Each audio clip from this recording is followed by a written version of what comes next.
আজ পুরসুরা বিধানসভার অন্তর্গত দিগরুই ঘাটে তৃণমূল কংগ্রেসের নেতাদের মদতে কিছু অসাধু ব্যবসায়ী মুন্ডেশ্বরী নদী থেকে বালি তুলে গ্রামের রাস্তা নষ্ট করছিল।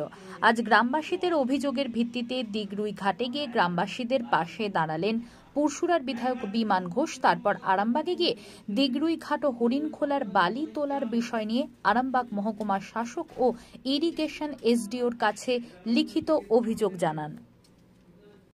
সত্যি দেখলাম অবস্থা খারাপ, তো আমি ইরিগেশনে যাচ্ছি, এসডিওর কাছে যাচ্ছি, এই রাস্তাতে বালি দেওয়া বন্ধ হবে।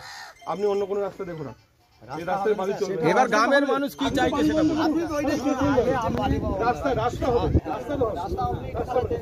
আমি বলছি রাস্তা হবে, আমি ইরিগেশনের কাছে এটাও বলছি রাস্তাটাকে তৈরি করার জন্য, কিন্তু এই বারবার যদি বাড়ি যেতে থাকে না, রাস্তা করেও আপনার কিছু লাভ হবে না। সরকারি অনুমতিতে সেটা আমরা চলছে।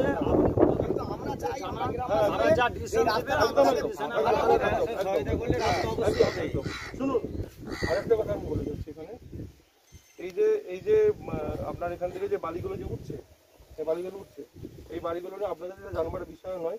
এখানে দেখানো হয়েছে হাই রোডের কাজে যাচ্ছে, ঠিক আছে, কিন্তু এরা সবটা হাই রোডের কাজে যাচ্ছে, সেটাও আপনারা জেনে রাখুন, ঠিক আছে। এর পুরো বিষয়ে ইনভেস্টিগেশন আমি দেখেছি, আর এডিএম লেটার আমার কাছে আছে।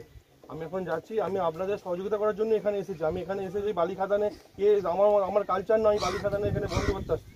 আমি এসেছি এই রাস্তার জন্য এসেছি, এবং বালি খাদান যেটা নির্দিষ্ট দাগের বাইরে চলে যাচ্ছে সেই জায়গাটা দেখার জন্য এসেছি। আপনি আসছেন এই প্রথমবার, আমি আবেদন করছি, আমার এটা পাড়া, এই রাস্তাটা যাতে হয় শেখ আবু সালেম। চলো আসছি, ভালো থাকবেন।